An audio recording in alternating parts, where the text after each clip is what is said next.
Always banging on about the war. Hello friends, and welcome back. Today on Toy Lips, we're going to be taking a look at the JoyToy Warhammer 40k Ultramarine Intercessor. Look at this sucker. Comes in this really simple packaging here, a nice big square with crap all over all of the sides, denoting that it is a Warhammer 40k deal. Tells you a little bit about it. You get a barcode. It's made in China. JoyToy doesn't necessarily have a presence outside of, just in the US. They've got a presence all over the joint. So these are all technically imports. And we're going to open this sucker up and take a look. It's not necessarily a new figure, but I am new to this, and my insights, as ever, are fresh and fun.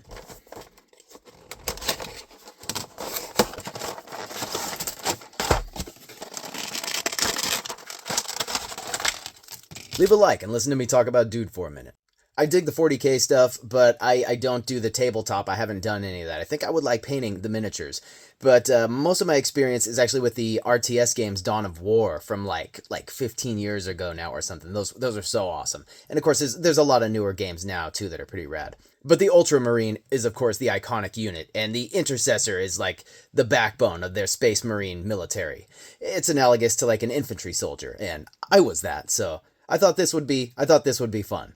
As I'm only recently getting into the JoyToy stuff, those turtles they're fantastic. I decided I wanted to check out some of their other stuff, maybe do a larger comparison video among a lot of lines, because I haven't found anything online to my satisfaction in that way, and I'm the guy. I'm the guy that's got a whole bunch of different ones from different companies, so stick with me while we break down this dude. Your support means a lot, seriously. Okay, checking out the figure, he has got super nice detail. Just look at this. The proportions of the thing, he's of course a person in a power armor. They're like transhuman or whatever. He is genetically engineered. They're like 7 feet tall. Think, like the Master Chief and stuff. Or probably that was inspired by this stuff. He's got this awesome jetpack here, this little jump pack on the back with all this cool stuff, vents and ports and such. Little pouches here. These are like pegged in there so you can swap those around. Stuff like that. Got the shoulder pauldrons with like the tactical Squad 2 insignia here. The upside down Omega symbol that's like also the U for the Ultramarines. This big, beautifully painted winged skull there. The helmet, little changes in these things will denote where he is. This is your rank and file Intercessor. Little details here. Look at this. He's got this awesome little reliquary here with perhaps the bones of some special saint or something. I put the holster with the pistol on here, the bolter, his little bolt pistol, and there's some type of seal there with some just a bit of superstitious nonsense, Really nice detail though. I love that. Of course you pay more for that. These are 3 and 3/4 scale, but they're more... Sorry, I know the JoyToy stuff is rated 1/18, 4-inch. I play with the small scale stuff, and I get classic Kenner on the brain, and they invented this 3 and 3/4 inch nonsense. And you can see there is typically a difference, but the Marvel Universe stuff is freaking huge, but they insist on calling that 3 and 3/4 scale, and it's like, they add these qualifiers, well, they're a more heroic scale, and I'm like, you're just adding another layer of complexity to something that already confuses people. Just get your scale right, or call it like it is. It's not a big deal. The pricing is more in line with a 6-inch figure, which still isn't that bad. Star Wars, Hasbro is doing that with Star Wars figures. $25 for the little Timothy Oliphant figure. Get out of town. This guy was like 26. So really, really not that bad. I mean, and somebody else imported it, and they didn't really pass the cost on to me too extremely. You can get these all over the internet when, again, they don't really have a presence in the US, JoyToy proper, But this armor, all the little panel lining too, and little bolts and rivets and things all over it that are painted. I love that. And the blue is clean and consistent. They've applied enough paint, you know what I mean? Not some weird bare minimum thing that I can see through or that's inconsistent. I'm really happy with the detailing on these. Similar to the Ninja Turtles. If you haven't seen that video, check it out. Of course you've seen it. They're Ninja Turtles. Little peg holes on the bottoms of these feet. Really, really stellar detail on this figure. They smell a little funny, though. I think it's something to do with the standards. Who am I to talk about that? Okay, so check this out, though, while we're doing the visuals. I didn't want to get all into this, but I actually got this guy the other day. I wanted a traditional one, but the shipping, it was a ways further out. This is the apothecary, the medic, and isn't that incredible? Look at this, and he's got this articulated little armature up here. Unit carrying some kind of canister, all these hoses, little filigree on the U there. But these are just, I just wanted to point out, I mean, that's just sort of a hallmark here of what these guys are doing, is this incredible level of detail. Base price, I think he was close, he was like $30 or something like that. And they do vary, you know, they don't just, I don't think they, well, what do I know about their price points? I'm just here in the US paying what people are asking, and of course always trying to find the best deal, but you get paint detail all around the thing. It's just, it's such a different world. Getting into the articulation, our fearsome friend is no slouch there either.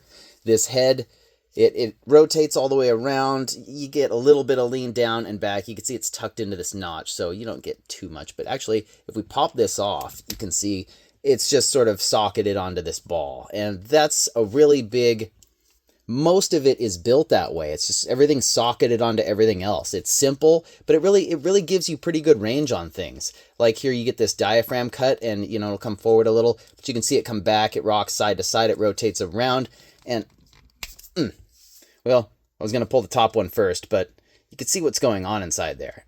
And it's really, it's a pretty decent system because you get the full range. You get good range in all of those ways. This will come off. They're just harder to, because of the smoolness. I said articulation, not the segment where I rip the thing to pieces. Doesn't matter. You get the idea. I had it apart earlier, checking it all out. Anyway, up here on the shoulders too, it's got this big space, like it's butterflied. It's just on some type of swiveling hinge there, so you can bring these in forward and back. This shoulder pad is pegged onto this little ring here, so it will move with that. Still, it's going to obstruct you somewhat, but you can see a little hinge up in there too.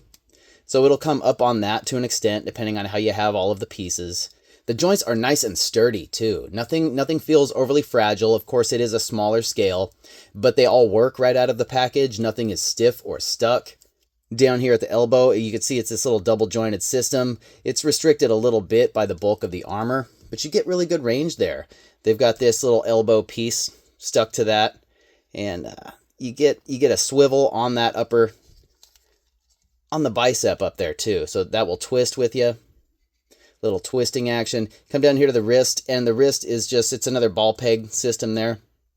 Makes them easy to swap-ish if that's not trying to roll out of your way. These ones work fine. And it will move all the way around on that. You get decent range. So it satisfies as far as if it was a hinge system, does it come forward or back or up and down? Well, it can do all of the above. And range is mad decent. Mad decent. You can see down here at the waist, it's like the little T-joint, and so everything is socketed onto that. It's most restricted here at the legs just because of all of this extra stuff going on and the bulk of it. But if you get it at the right angle, it will come out-ish somewhere. You got to get that joint right. It's like, it's right in there. Sorry, I'm like jamming this in your face. It's weird now. You get an upper thigh cut though, blended into the armor, and that works really well too. Double jointed knee, bends like such. Doesn't come back all the way because of the bulk there, but it works really well. There's not a boot cut or anything, any kind of twist there. But you do get, well, it's ball jointed in here too. It's got a little ball socket. So it will essentially rock within the range that it has there. And you even get a toe cut. It's the way that it's set up is fairly rudimentary with all of these little ball sockets, but it's really nice. It works really well. I opened a vintage collection figure just yesterday and found out it had like a little like rotocast style just swinging forward thighs. That was really disappointing and weird. No wonder I found that at Ross for $4. Come on now. But also too, the articulation on all of these pieces, more little ball sockets. Ball and sockets in right here, and so you can swap these around, move these around. It's weird that it's set up to be on this side. He's gonna cross draw to get it. You just wouldn't cross draw. Think of like quick drawn, and your life depends on it, man. You don't cross draw. You're gonna get killed. But again, it's just backup. You're not gonna want to go for that thing. I'm pretty impressed with the articulation on these little figures. Just not just the range, but the sturdiness, the feel of it. Nothing is stiff or stuck. Dig it. For accessories, he comes with a really decent complement. All of this cool stuff. It helps offset the price point a little bit. We looked at the jump pack, and that is, of course, really nicely detailed. It just ports into the back pretty firmly, pretty nice. Comes with swappable hands, including a set of fists, and they all have that same nice detail. Really nice looking paint. And trigger finger and grabbing hands for, you get a set of each. Something really cool too about all of they're malleable enough to open them up for a weapon, but they're firm enough that they're going to hold the things here, like the chainsword here. Look at that. And you get paint on them. How cool is that? People trip on the smaller scale figures as though it's going to have less detail and less this and that and, movement. And it's just not the case with these. These are great. We got domestic companies that are just slipping. I won't mention... Sure, I do it all the time. Did you see that Joker Deluxe pack? My ass! What is happening here? He's just... I'm not going to say Todd's had a stroke or something. They're just trying to see what they can get away with. Don't let them get away with that. That's crazy. $250 for the Robert De Niro figure. They don't even look like the actors. It's ridiculous. But this, on the other hand, this looks great. Look at the little skull on the end there. And the holstered little bolt pistol here. And it's got the thing that we looked at. And then you get an extra one with just an empty holster. It's actually full of plastic. But you get the idea. Because here is this little bolt thrower. Really nice sculpted, painted rivets and things all over it. Open barrel. Perhaps for an effect piece if you had one that would fit. And then you get this awesome bolt rifle here with a drum and little insignia with the wings and the skull again. Malleable little strap. This is a single piece, but it's a soft plastic, so I don't really have to worry about breaking it. Really, really great detail on these. And he's going to hold them all really well, too. Look at that. You can just bend the hand a little bit, gets it right in there, right where you need to be. The little butterfly on the shoulders means even this big, bulky figure, he can put a couple of hands on it. Put your hands on me then, play it. This and this. Try not to grunt and spit at the camera. He's about to intercess you. He's about to intercess. That's not a crime here, I swear. Looking real good. And you get this little clear plastic stand that with the peg hole, you can just find your way to that and stick him on there. Looking good. Even though he's heavy, these feet and everything, he stands really well. Comes with a great complement of accessories. Moving on. Checking the height of our JoyToy Warhammer 40K Ultramarine Intercessor. He is standing at 5 inches in his power armor. He's these guys are, like I said, they're genetically engineered. They're 7 feet tall, about 8 feet in the power armor, which in a 3 3/4 scale, I have absolutely no idea what that would be. But he looks pretty impressive. Let's see how he looks next to some other figures, though. That'll give you the better idea. Okay, I was getting a little carried away, and I didn't want to redo that segment, but of course, the JoyToy are a rated actual 1/18th scale, where it's 4 inches would be the 6-foot person height, whatever. And I mean, relatively, yeah, the Stormtrooper looks a little shrimpy, but if this dude is 7 feet plus 8 feet with the armor, and this guy's gonna be close to 6 feet, say, yeah, looking good. Talking about that Marvel Universe, I love those. We got Bucky and Banner. Fleshy green guy is sort of matching his height in the armor, but, his height varies depending on artist depictions. And, computer, how tall is the Incredible Hulk? The Incredible Hulk is 8 feet tall and weighs 1,400 pounds. Well, there you go. Between two bats. On the left here, we have the Mattel version, DC, whatever. They were contemporaries of the Marvel Universe line from about 15 years ago. They didn't really care about making sure their figures could stand properly, though. They just cared about taking your money. On the right is the more modern Spin Master Michael Keaton Batman. Same deal.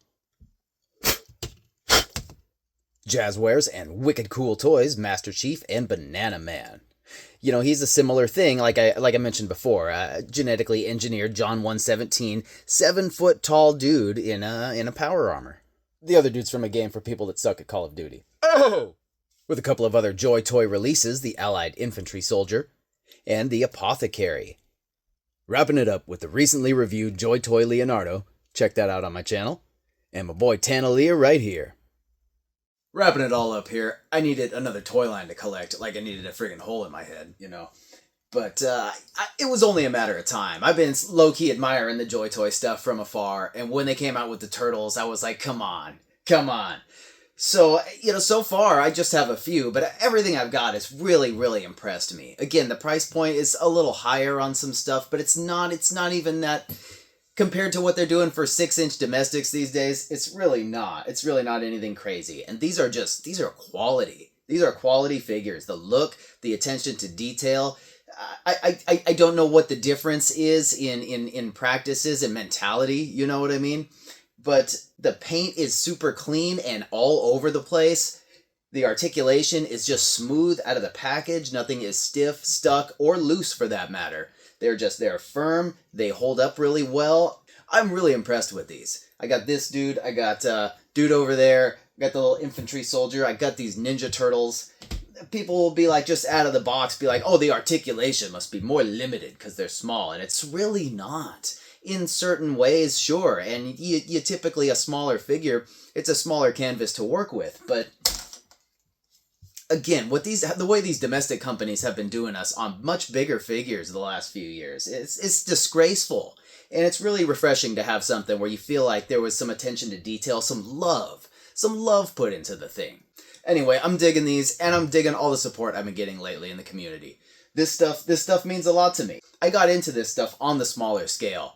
And I'm putting together a video where I'm just comparing across all kinds of different lines because I couldn't find anything online that really satisfied that for me. I'm like, but how do these look against the Star Wars, against the Marvel figures, against the Spin Master figures, against the random like Terminator endoskeletons I have that are really tiny, stuff like that. And I'm going to put that together, and it'll just be sort of a companion version because I didn't want to get too carried away with the comparisons on this one, you know. Hopefully this was helpful if you've been on the fence about their stuff too. I promise it's really good, but they all... You smell toxic. It smells like motor oil. It smells like motor oil. It must be what they're using, you know, in the molds to get them out of there. I don't know. I don't know what's going on. With that, I know all the other stuff. You better believe it. Leave a like and subscribe to the channel for more. And check out that Ninja Turtle video. Some of you that still haven't, right? Right? Stay tuned. Thanks.